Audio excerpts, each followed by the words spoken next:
Good morning to all of those that are worshiping online with us and to all of those in our different venues. Glad that we can be together and just pray that God meets us in a special way.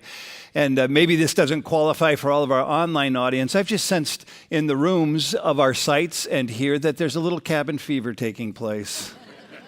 So I pray that you'll be awakened from that God will break your fever and that you'll experience the presence of the Lord in a very, very special way today. We're in a study on the book of John, and it's so extraordinary what John reveals to us about who Jesus is. So I invite you to take your teaching notes up. We're going to jump right into it. It has been called God's love letter to the world, the Gospel of John. In fact, the great reformer Martin Luther wrote these words: "Should a tyrant succeed in destroying the Holy Scriptures and only a single copy of the Epistle of Romans and the Gospel of John survive, Christianity would be saved." This book has it all.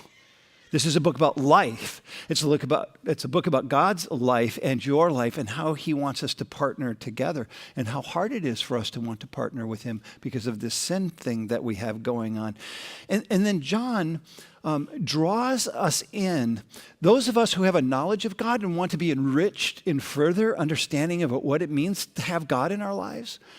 But also he speaks and he draws in those who know nothing about God and maybe have very little interest in God. He's just a masterful writer and draws us all in. He speaks to both.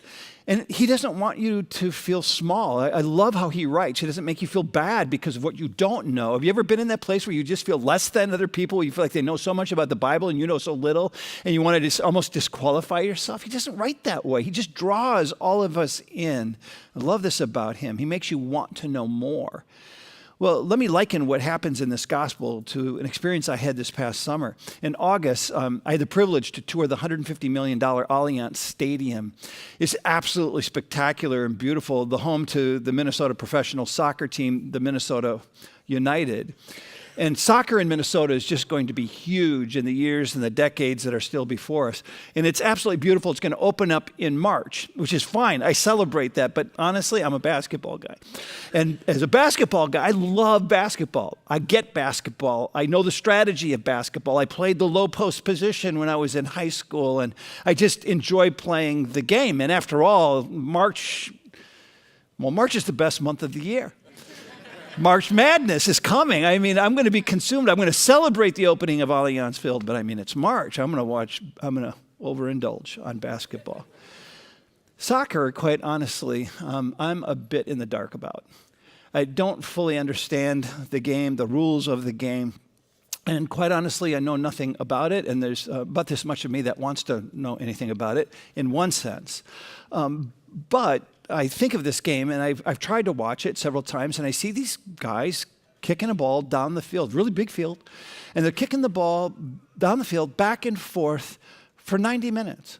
But then the ref changes the end time. I don't know if it's 90 minutes or 110. I mean, the ending of the game isn't really clear in terms of how that all comes together. And you watch for this whole thing, and then the thing ends with a tie, 0-0. And I go, why?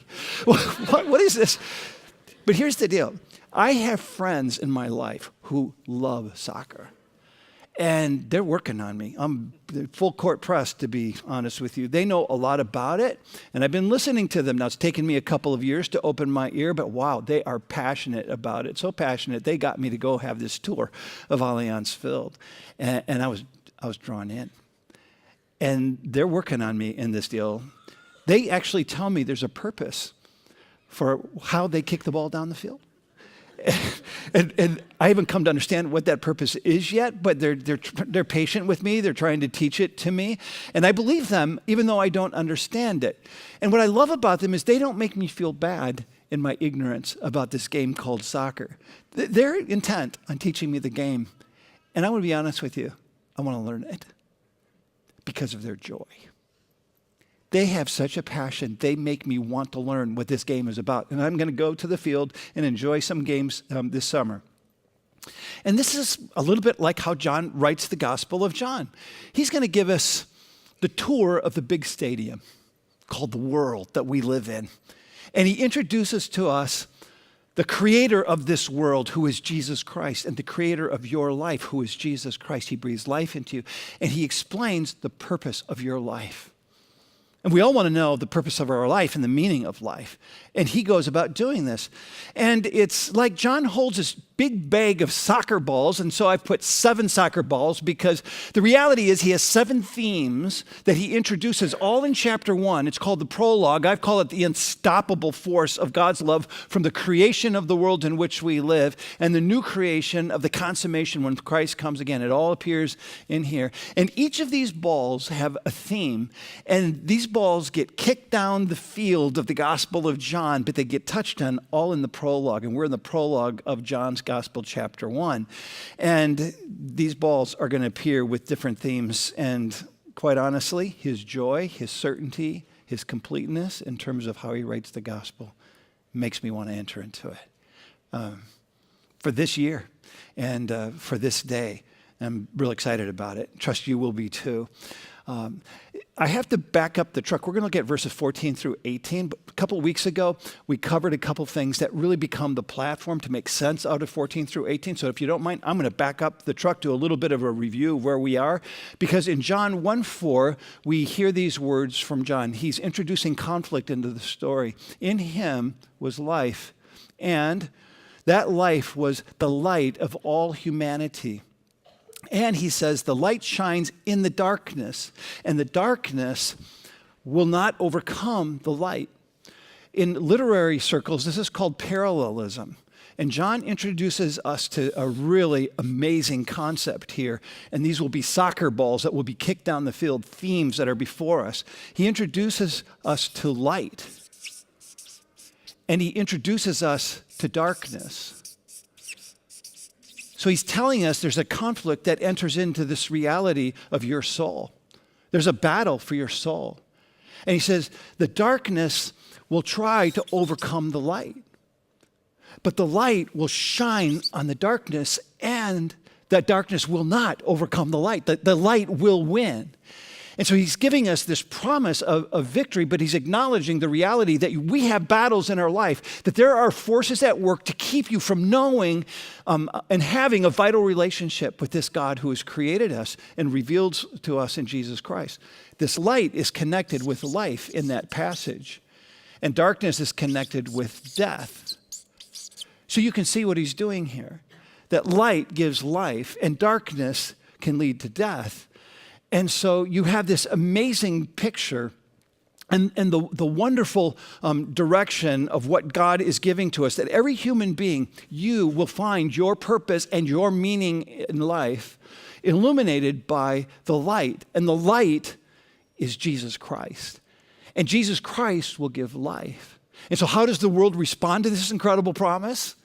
Well, many of them don't recognize the light as light. And so they remain in darkness. And they give themselves to this bodily life that we have. And it always feels like something is missing. And John speaks to the something that is missing in the power of the light that gives to us a life. Faith is a readiness for God. And what he's saying is that some people are ready and some people are not. And he's drawing us all the way back into Genesis, which has been the story all along. That God created us for this partnership with himself, but we keep pulling away. That battle still has a way of drawing us away from the light, but the light will prevail, and he's drawing us into it. In fact, the Greek word for this English word translated life, I introduced a couple of weeks ago as being Zoe. Zoe life is spiritual life. And this becomes a soccer ball that gets repeated again and again through John's gospel. It's so rich, it is so powerful, it's so meaningful in our own personal journeys. But he's making a distinction from another Greek word for life, and I outlined it this way, and I'm going to give it as a reminder to you. Bios life, which has a start point and an end point. It's talking about the span of time that we live on this earth. That it has a beginning. We have a birth date. I talked about that when we were together last time, using myself as an example. I said something that I thought was, I just said that I was born in 1977, and you laughed at me and didn't believe me. But I know my birth date. You know your birth date. You don't know your death date. I don't know my death date, but I know my death date will come. This is my bios life. And what John points out is we give our best energy, it seems to me, to this bios dimension. And we'll spend exorbitant amounts of money for this bios dimension in order to live as long as we can on this physical plane in our bios dimension. And we may add to our lives just a little bit more because of that. And John is calling us to something more purposeful and meaningful. That this Zoe life, which is the soccer ball that gets kicked down the field, meets the bios life. And it intersects with our everyday reality and gives us the promise of no end, that there is an eternal dimension to our soul, that you have a soul. And he's saying, you pay a lot of attention to the bios life.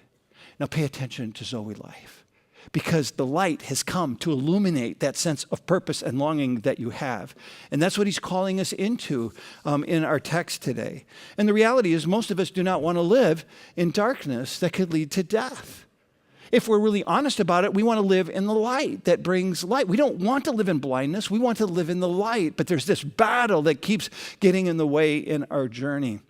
So we pick up the story with this question based on this Zoe life foundation that was given to us. How does Jesus go about bringing about Zoe life intersected into our everyday bios life when we're dwelling in darkness? And who dwells in darkness? Well, we all fall short of the glory of God. So we all deal with darkness. So how does this spiritual life intersect it? And that's where he picks it up. So John gives us the first phase answer to it. It won't be a full enough answer for you. You're going to want more than what you're going to get today. But it's a soccer ball. He'll get to more dimensions of what it means down the road.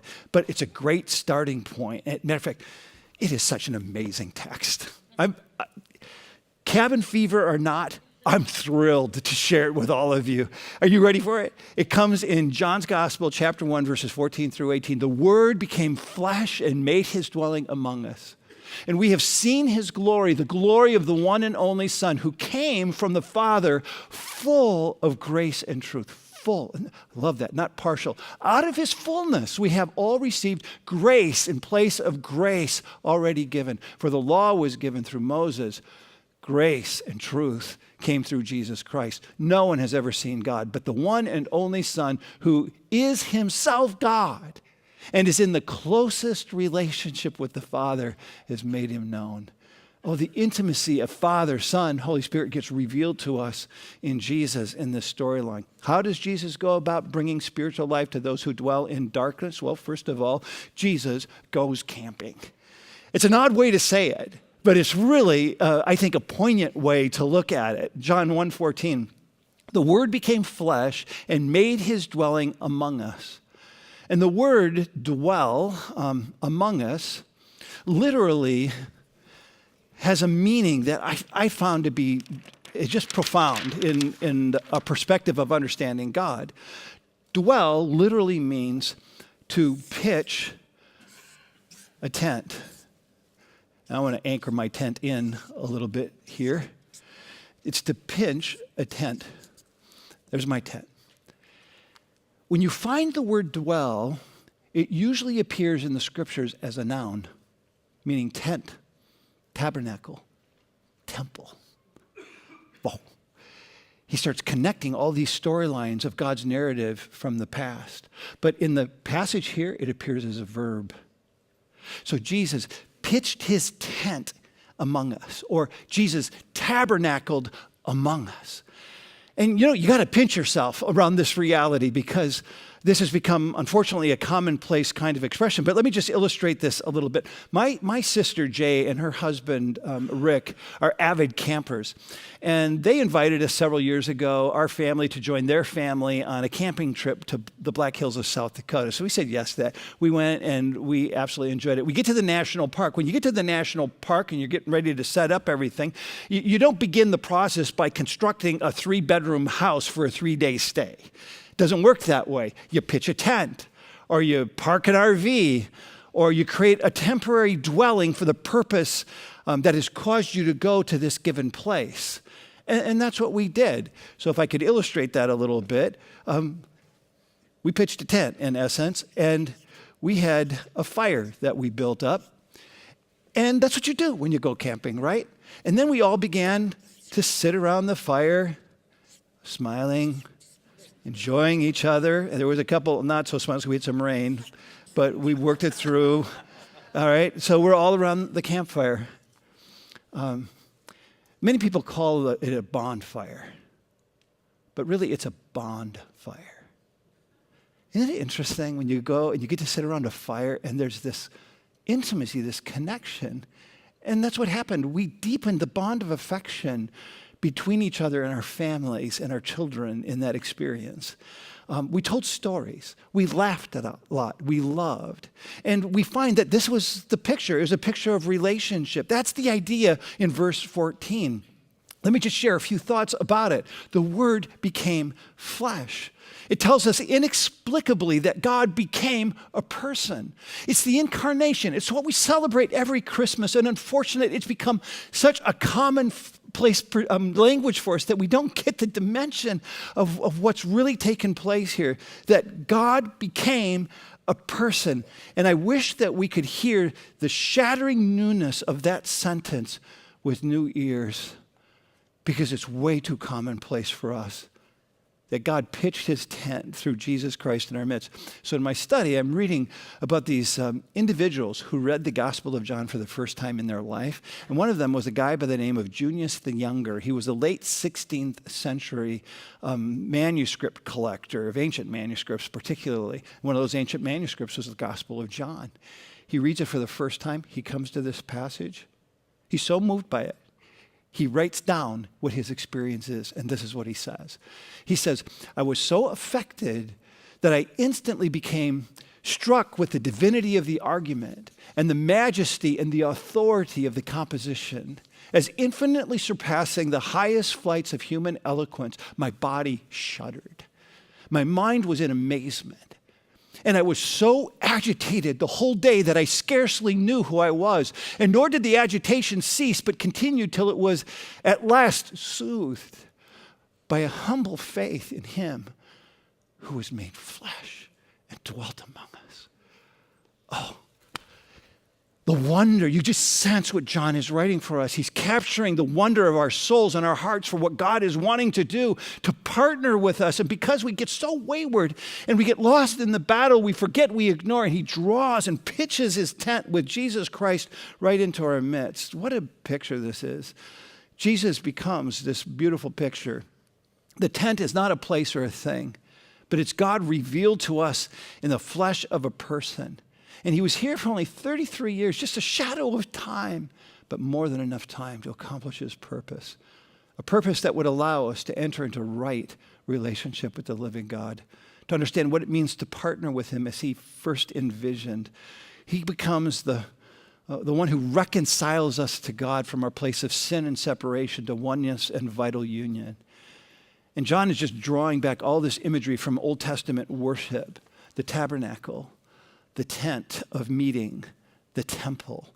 And in fact, it comes, the soccer balls. I mean, I've got 4 weeks on a tabernacle. I know you're just going to be totally in love with the tabernacle series in a few months. We'll get to that because there's so much cool insight that's relevant for us today. You'll be blown away by what gets revealed in this soccer ball of tent making. And so we find that the Old Testament system, these places symbolize the very presence of God, where he dwelt and where people met him. People approached God in those settings with sacrifice, and God met them with forgiveness and revelation concerning his will and his way, and with answered prayer. So these momentary experiences with God, but now with the reality that Jesus pitches his tent with us, he becomes the tent of meeting. And this is all new. Today, God dwells within us. For Christ has offered that ultimate sacrifice that allows us to be reconciled to him. Did you get that? That Christ is now in us so that the temple takes on a whole new meaning. And so even here, how I've put it, we think of camping and the intimacy outside of the tent. He pitched his tent, yes, for the world to see, but something happens when we see the light and it illuminates our soul, and by faith we receive his grace and we receive the life that he has for us. This is what it looks like. I'll do a picture of me. That might be the safest way to do this. My ears aren't quite that big, but okay. Big head, small body should be the other way around, but here we go. The tent of meeting, he pitched his tent where?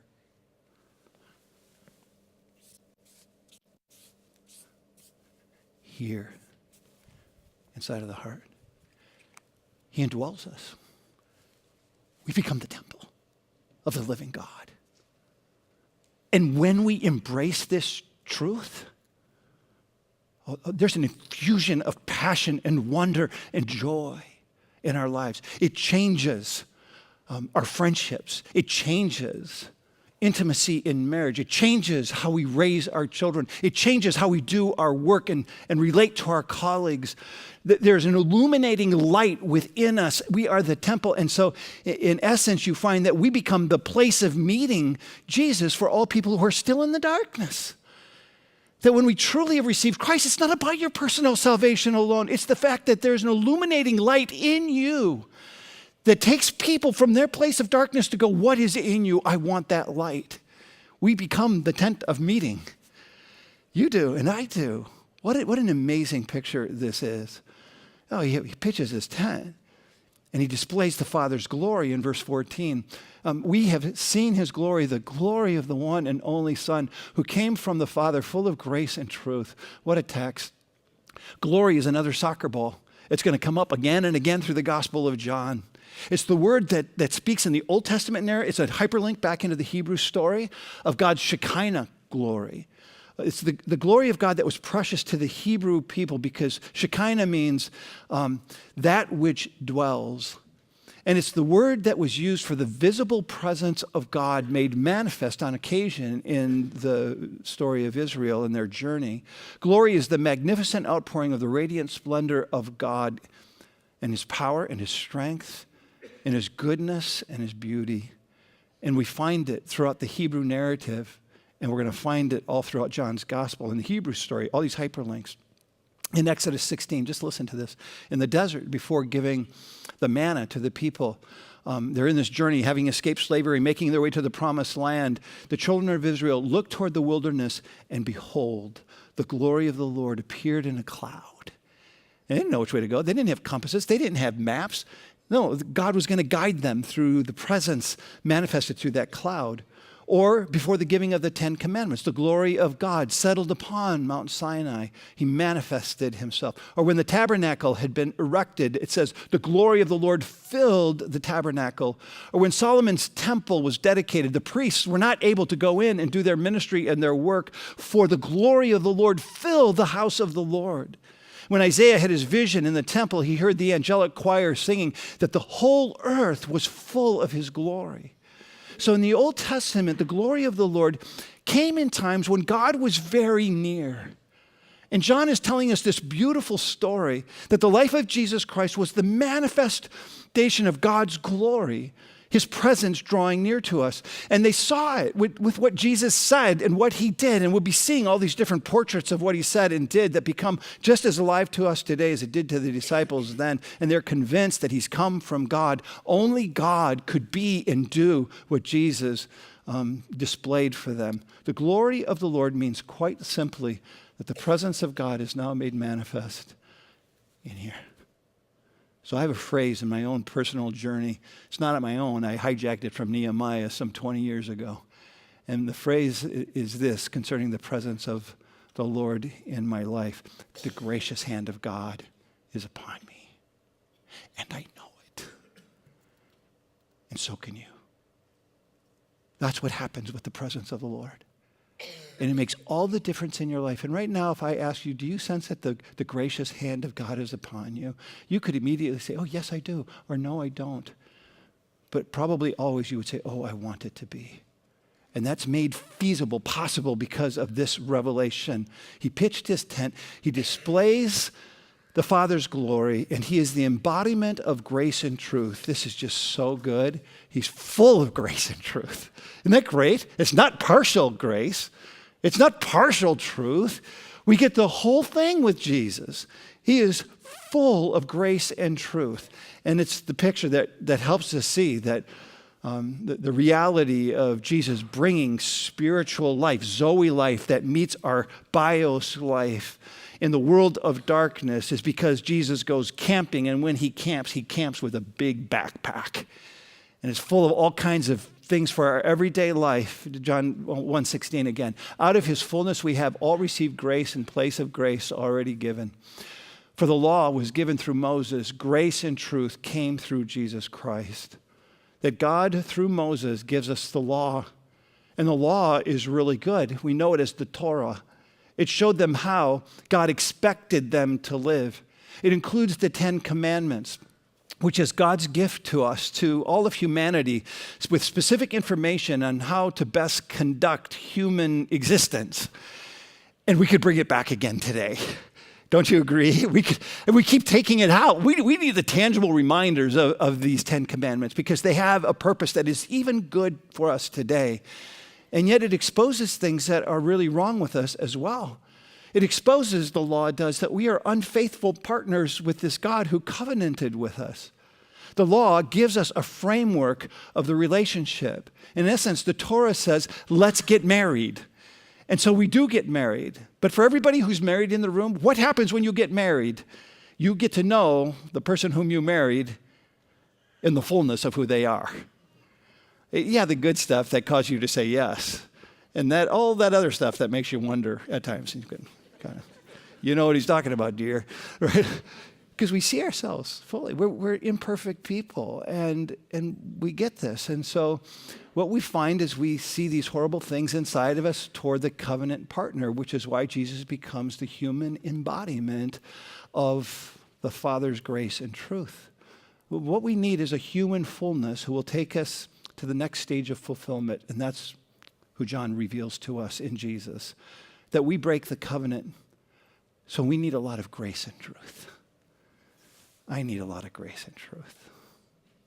And I know you need it as well. And he comes to us with fullness. The big backpack that Jesus gives includes everything that we need for life.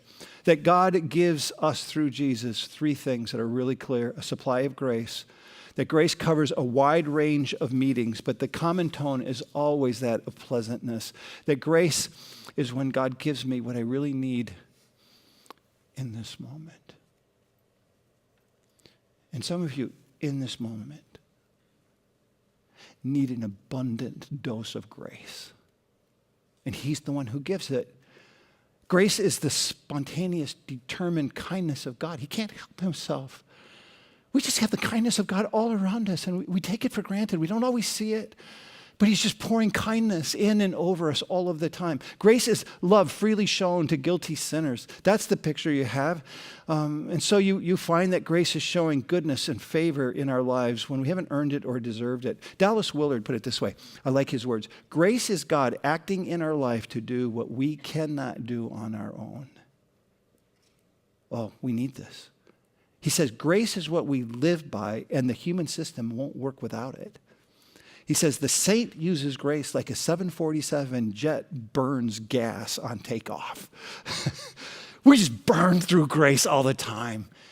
It's ever present. And we come with Jesus in this backpack with a supply of truth. That all the law pointed to, all of its laws and rituals and sacrifices were help people be pointed to who God is in their journey. But they're all fulfilled in who Christ is. Christ is the reality. He is the way, the truth, and the life. And I love the words of Matthew's gospel that Jesus came not to abrogate the law, to say that the law, it doesn't have a place. It does have a place. He comes to fulfill it. He is the essence of it. So when we read at the beginning of John, the Word, in the beginning was the Word, and the Word became flesh, and the Word was God in that journey. Well, it's the relationship with God. He was there in the beginning. He was the relationship from the very beginning, poured out for us. That's the truth. Oh, we need truth today. Man, in this fake news world, could we get a dose of truth? Could we just trust somebody with what they say and they do, that it's the truth? Well, because of our brokenness and because we aren't faithful partners, it's really hard. I remember in my 20s when I had a mentor, had a moral failing. I was a new Christian. I was so devastated by his moral failing. It put me in a place of challenge concerning my own faith. Do I really want to believe in this God and follow this God? And then I realized, what am I thinking here? There is a standard of truth. There is a standard of right, of goodness, of nobility, and the standard is Jesus Christ. It's not people. People will always disappoint. We look to the standard, and you can trust Jesus. He was always, always trustworthy. Amen? That's our picture. That's what we get introduced to here, an overflowing abundance of the Savior as well. Out of his fullness, we have all received grace in the place of grace already given. What an interesting way of saying it. The idea of this passage is not just that it's enough grace for today, it's an overflowing abundance of grace is what he's saying. Grace and truth, undeserved blessing after undeserved blessing, realized in salvation but lived out in the bios dimension of the world we live in now. We have received spiritual life from the fountain of life that just won't run out. It's grace in the place of grace. What a strange way to try to read and understand what that means. I think it means grace upon grace. That is, different situations in life require different grace. And so we need one grace for prosperity in our lives and one grace for poverty in our lives. We need one grace for the sunlit youth of our journey and another kind of grace for the sunset chapters of our life. We need one grace in the days of persecution when we feel opposition, and another grace when we feel acceptance and affirmation. We need one grace when we're sure of what's happening, of things to come, and another grace when we're filled with uncertainty, what's ahead. We need one grace when life is really going well and our friendships are sweet and our marriages are bliss and our children are compliant and our jobs are prosperous and our health is terrific. That's all grace, and yet sometimes we most underappreciate grace when it just seems like all is going well.